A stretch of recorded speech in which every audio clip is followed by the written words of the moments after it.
warm welcome to everyone present here today. We are happily looking forward to celebrating the 144th birth anniversary of the Divine Mother. We begin the program by hoisting the Mother's flag. This will be followed by the Mother Salute, executed by the students.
We shall now listen in silence to the concentration music.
नमस्ते सर्वदेवानां वरदासि हरिप्रिये ॐ त्रैलोक्य पूजिते देवी कमले विष्णुवल्लभे मङ्गलां शोभनां शुद्धां निष्कलां परमां Kalan विश्वम्भविकामिरां प्रणमाम्यहम्।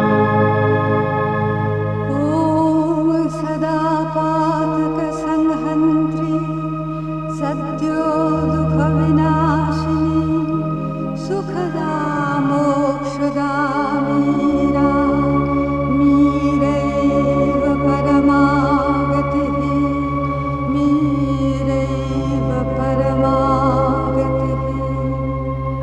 सुप्रसन्नां सुवदनां करुणानदनिजान्तरां सुधाप्लाविनीं भूपृष्ठान्मार्द्रगन्धानुलेपनां ध्यायेन वकरनिष्ठस्थां श्वेतालङ्कारभूषितां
your power in all things.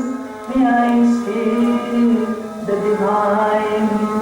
Open my mind, my heart, my life to your light, your love, your power in all things. May I see the divine. Sri Aurobindo Sharanam. Sri Aurobindo Sharanam. Sri Aurobindo Sharanam.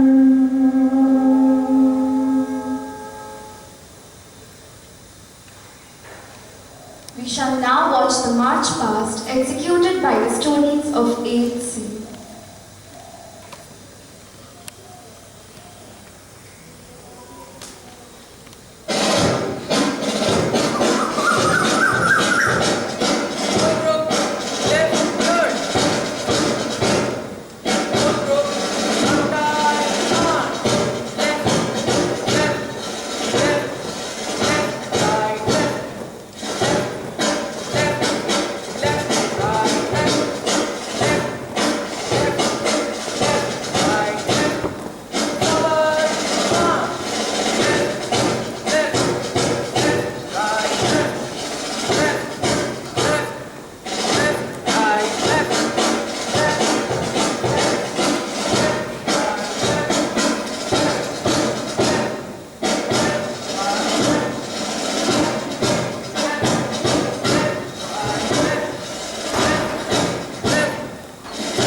The students are now requested to sit down and watch the rest of the program.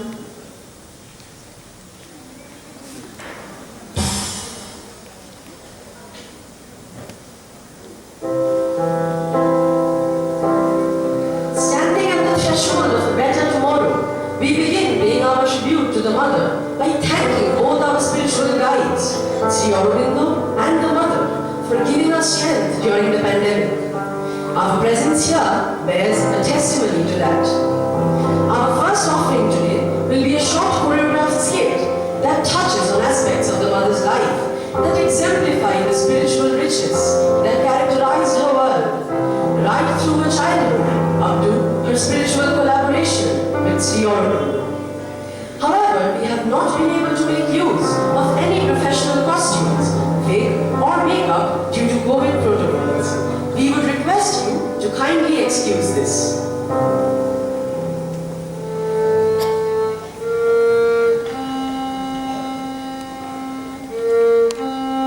The Mother was born in Paris on 21st February 1878 to Maurice Alfasa, a Turkish banker, and Mathilde Ismailon, an Egyptian lady. Mira was exceptional even as a child.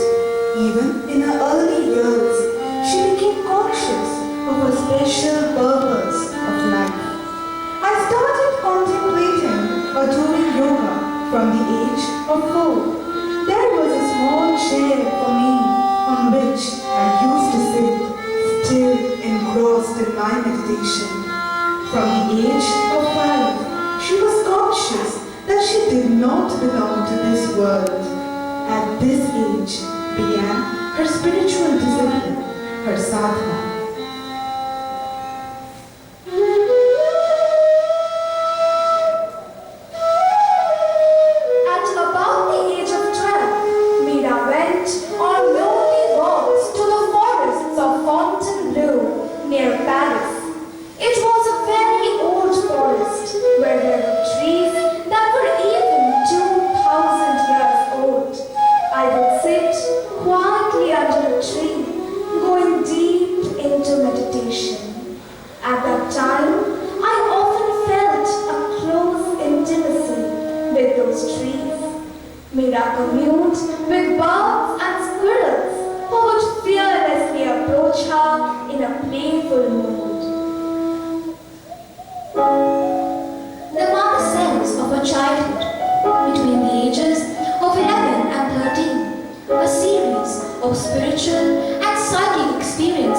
revealed to me not only the existence of God, but man's possibility of uniting with Him.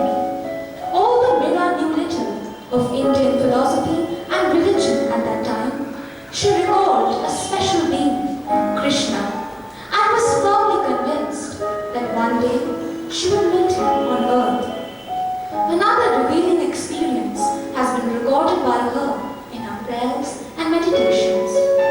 As a child of 13, for nearly a year, every night, as soon as I had gone to bed, it seemed to me, and I went out of my body and rose straight above the house, then above the city, very high above. Then I used to see myself clad in a magnificent golden robe. Then I would see men, women, children, the sick, the unfortunate coming out from every side, begging for help, telling of their miseries, their sufferings, their hardships.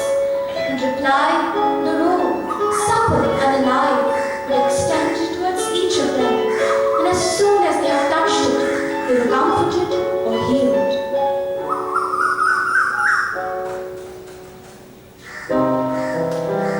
But life for Mira was not one-sidedly an inner life only. She could be firm and resolute if it was a question of fighting for the truth or protecting comrades. Once, as a young girl, she had to face an older bully who used to insult and molest girls. One day she asked him, "Will you shut up now?"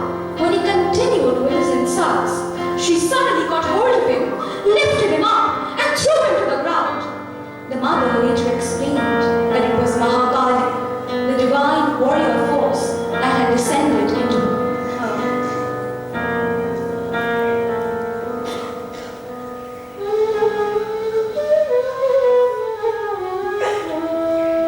When the mother was about 21, she met an Indian who gave her a copy of the Bhagavad Gita. It was only a very inadequate French translation, but she could perceive by intuition the true content of this Indian scripture. The Indian advised her to envisage Krishna as the immanent Godhead, as the divine within ourselves, and to read the Gita with this knowledge.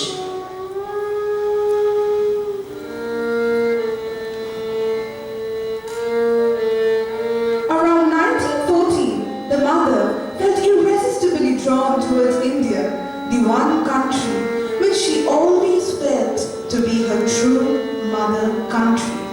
In 1914 March, along with Paul Richard, her husband, she set sail for India aboard the Japanese steamer Kaga Maru.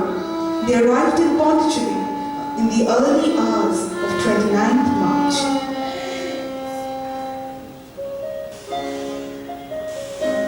The first physical meeting with Sri Aurobindo was a decisive experience for the mother, and she immediately recognized in him the one whom she had so often met in her dreams and whom she had called Krishna. She was now deeply convinced that her place was at his side, that her work was here in India. The mother had sat down at Sri Aurobindo's feet and made her mind completely empty, giving up all her ideas and her consents in order to be completely open only to him. It seems to me that I am being born into a new life. In collaboration with Sri Aurobindo, the Richards now started publishing a philosophical journal, Arya. It was here that Sri Aurobindo laid the foundation for some of his major works, like The Life Divine, The Synthesis of Yoga, The Secret of the Veda, and others.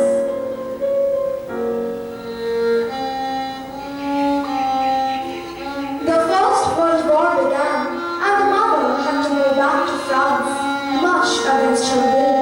Initially, she was very depressed. Sri Aurobindo continued his correspondence with the mother, and her spiritual commune with the Rishi grew richer.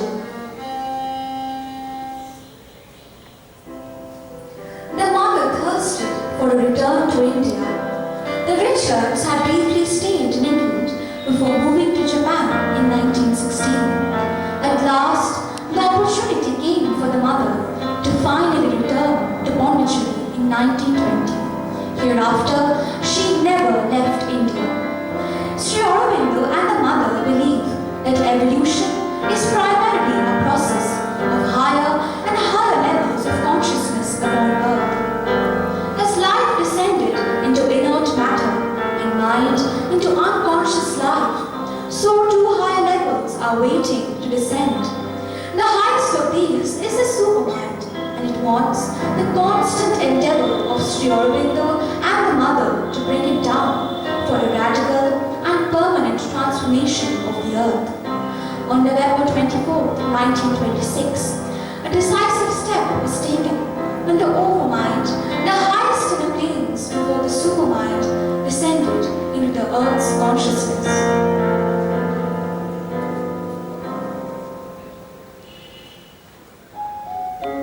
It was a momentous day. It also brought about many outward changes.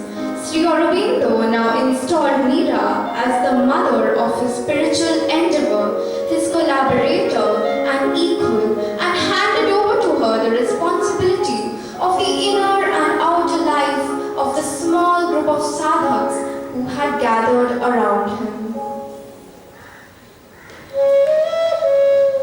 Sri Aurobindo then withdrew into seclusion to concentrate on the next step of his yoga.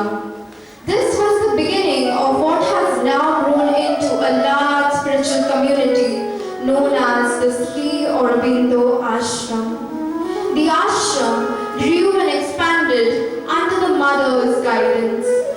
In 1950, Sri Aurobindo left his body in a supreme sacrifice to hasten the supramental descent upon earth. The descent of the supermind took place on 29th of February 1956 on the Golden Day. Lord, thou hast willed and I execute. A new light breaks upon the earth, a new world is born. The things that were promised are fulfilled.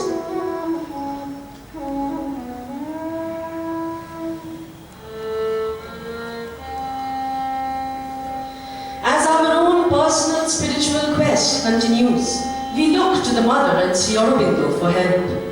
It has been our honor and our privilege to present this humble homage to the Mother. We hope you enjoyed the program. Her benevolent spirit lives on amidst us. This has also been our tribute to Sri Aurobindo for his 150th birth anniversary.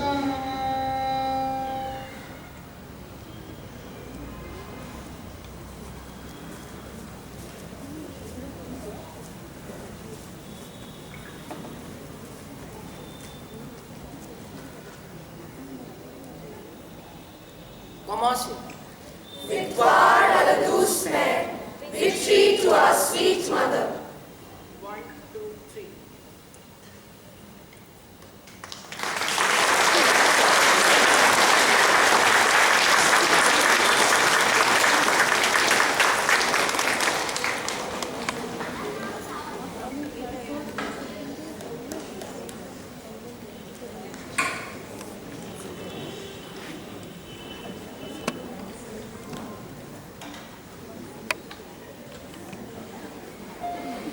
Now we move on to other tributes to her. The first of these will be a drill display by CSA students of classes 1 to 4. Sri Aurobindo and the Mother both believed that for education to be holistic, it had to incorporate physical education. The Mother said, all education of the body should begin at birth and continue throughout life. It is never too soon to begin, nor too late to continue. Our school lays great stress on this aspect of education.